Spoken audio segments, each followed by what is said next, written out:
So here we are looking at the raw file as shot from camera in Camera Raw.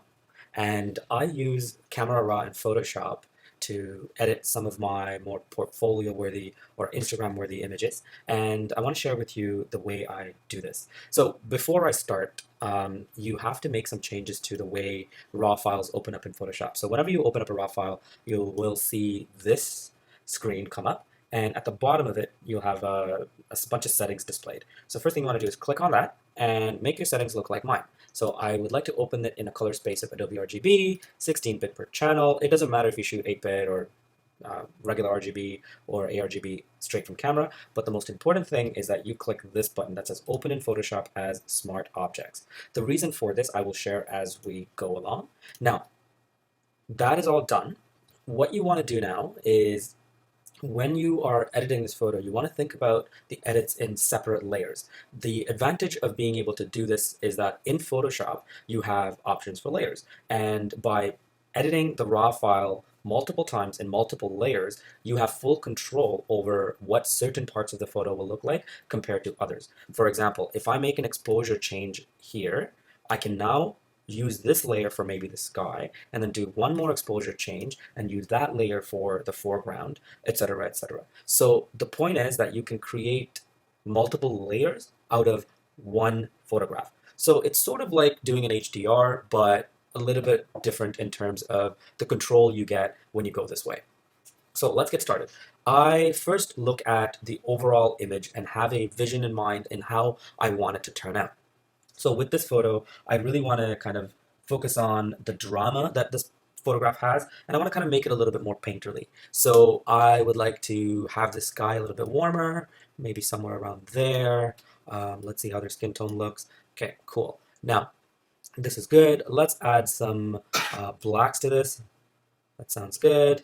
Let's bring up the shadows a little bit. Let's take the highlights back, add some contrast, and now when we add a little bit of dehaze here, you can start to see the sky come in. There. Kind of like it right about there, maybe a little bit of clarity in the sky. So I'm just looking at the sky alone at this moment for this layer. This is my base layer and how everything will look like at the bottom. I am not really looking at the couple at the point because I can bring in this raw, quote unquote, and edit it one more time and place it as a layer on top. So now that I have the base layer, I'm going to hit Open Object. Okay, so I now have the bottom layer here. So if I double click this, it always comes back and opens up in Camera Raw. So you have one layer. What you want to do is you want to go to, I believe it's, sorry, I have an actual shortcut to do this, but I think it's under Smart Objects, New Smart Object via Copy. So I've made that a shortcut, which is Command K. So I can just press Command K and it will always come up. But if you want to go up here into layer and do this every time, you can, but I highly recommend you just kind of press Command K. All right, so what it's doing is it's now created a second layer. So now you have, for all intents and purposes, you now have two raw files. You have a raw file at the bottom and a raw file at top. So you can double click on this guy and it will open up again. Now I can focus on their skin tones. So maybe it's a little too warm, a little too red, and it might be a little too dehazed that they look too cartoonish.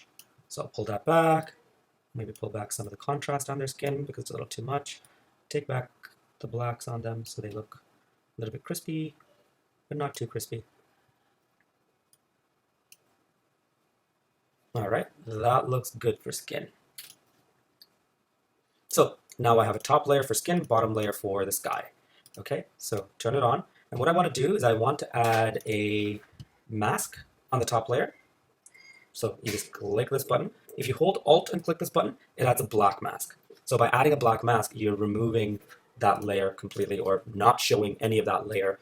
And you can paint in what you want to show. So I'll take the brush tool and I'll make it bigger and I'll paint in at maybe about 40%. So I just pressed 4 to get to about 40% and I'll paint in with white. So what I'm doing is I'm just showing this layer instead of the bottom layer. Okay, so you can see the skin has cooled down and the background looks good. I might have gone a little too far, so I can always go here and bring down the opacity. This is the cool part about working in Photoshop is that you have serious level of control over everything that you're doing. Now, if I really want to bring back a little bit of the tones of this domes, I can just turn this one off, and then I can make one more smart object layer via copy. So Command K, and then double click on this guy. And now I can just increase this and some of the highlights. See how the sky is now blown out, but watch, by adding a mask to this, a black mask, I can now paint in just the parts I want. So maybe about 20%. I just want to kind of show these guys a little bit. Just being careful not to bleed out of the domes. And then maybe at about 10%, I want to bring back some of these walls here. So I'm just taking a painter's approach in terms of adding light back into the scene. And everything that I do, I find I do it really subtly. So if I want to just, highlight a little bit of this, front end a little bit, I'm adding just a little bit of light in from this layer because this layer is really bright, as you can see. I'm just turning on and off the mask to show you this. So I'm just bringing some of that layer back in, just giving this image a little bit of dimension by just dodging and burning essentially all the parts that I want to see. Okay, I think I like that. It brings in a little bit of dimension to the spaces that you want to see. Great. So maybe I want the sky to be a little bit more dramatic. Okay, great. I'll just press Command K on the bottom layer, go back in and add a shit ton of clarity and maybe some texture to the sky and maybe add a little bit more vibrance and color to it. Sounds good. I mean, I'm going over the top right now, but this is just to show you. Okay, great. And then I'll just add a black mask to it and maybe at about 20% and with a big broad stroke brush. Just going to bring in back that drama just where I want.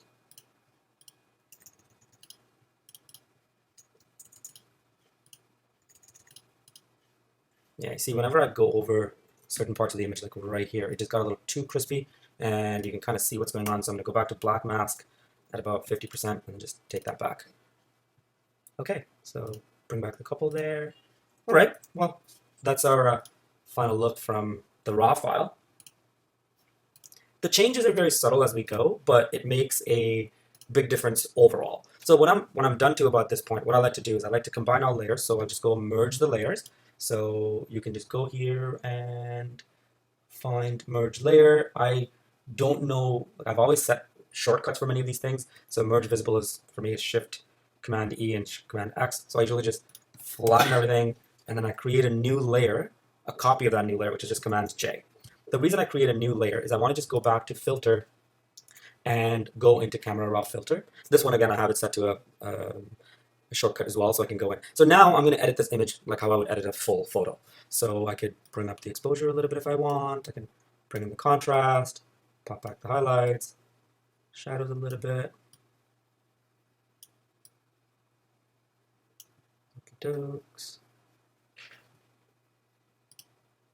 Cool. The one other thing I did to this photo is I went to Adjustments and I went to Color Lookup and added a Fuji Eterna LUT file, and I just put it down a little bit. I'm just adding a little color tone to it. I think I did about 20% or so. Okey-dokes. Now, I'm just going to flatten all the layers, bring up one more layer, copy a layer, and now let's start to clean this photo up. So I'm now in the spot healing brush, and I'm going to take this out. You may ask why, because it's kind of this one little spot that was like in my face, and there's like this one more thing there. There's a bunch of beer bottles. Okay, more beer bottles. Remove them. This little light. Remove that. I know you're probably like, wow, seriously, you go into that little bit of detail? I do, because everything that takes you away from the fantasy of a painterly moment, I want to get rid of it. It's just not worth staying in this photo. Cool, there's a little bit of this. You could see that my 8200 is right here, so maybe I'll just paint in this area, get rid of that. So it kind of looks like it's part of the car. Now to the naked eye, it doesn't look like a flash. Cool, I like all of it. I wish there was like a cool little lens flare thing happening with the lights here. And the other thing is their skin is a little too oily, so I want to fix that first. So let me just go and grab the brush, actually the healing tool, and get rid of these pimples real quick. You can see his eyes are open, but that's okay.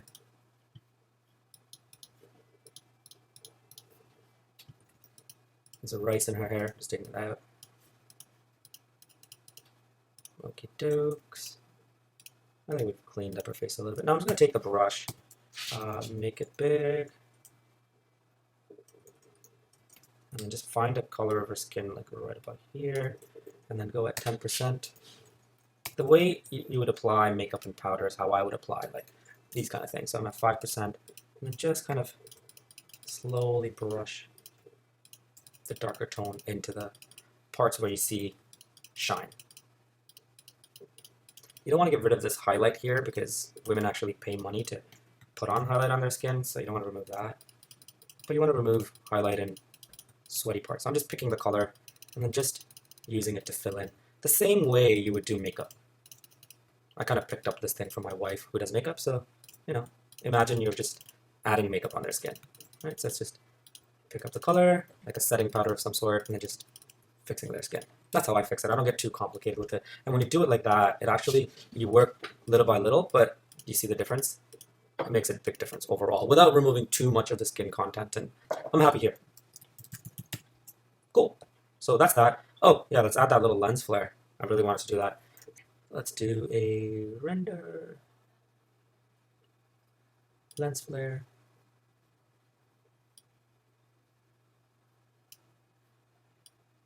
Maybe about there. Cool. Just adds a little touch of life to the image. I'm going to just render one more lens flare.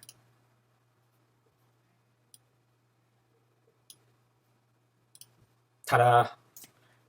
I like that. I like that little touch of lens flare. Let's bring it down a little bit though. It's a little too much. There we go.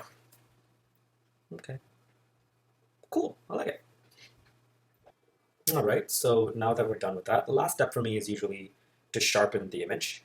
So I am just going to flatten the image, make a copy of the bottom layer, and go to Filter, Sharpen, Unsharp Mask. So let's take a look at their faces. So radius is what affects the way your sharpening works in Unsharp Mask. So you want to pick the right radius to sharpen what you want to sharpen.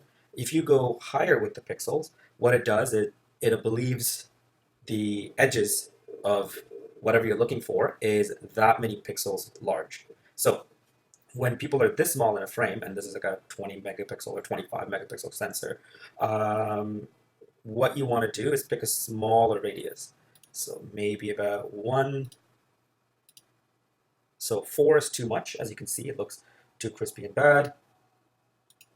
0.7 is like too little. So maybe about 1.5 is good. Okay, sharpening is really hard to tell when you're too small, but as you can see, it makes a big difference in terms of what comes into focus and what doesn't. So what I like to do is I like to selectively sharpen only what I need to have sharpened in the image. So I will add a black mask one more time, and then use a white brush, probably stay at about 80%, and then just bring in their faces. About there. And then maybe his hand, maybe the Lamborghini sign, maybe a little bit of the headlights, and maybe a bit of the domes, and we're done. Okay, so that's where I would end it. I might want to just darken this bit a little bit. That's about it, and I'm going to do that by just going to Adjustments, and then just pulling down the levels here. Again, I make this black, going with the mask. And then just paint that in. And then maybe on the edges. So all I'm doing is adding kind of like a vignette, but okie dokes. All done. Hope you guys enjoy that, and I will see you very soon with another helpful video. Take care. Bye.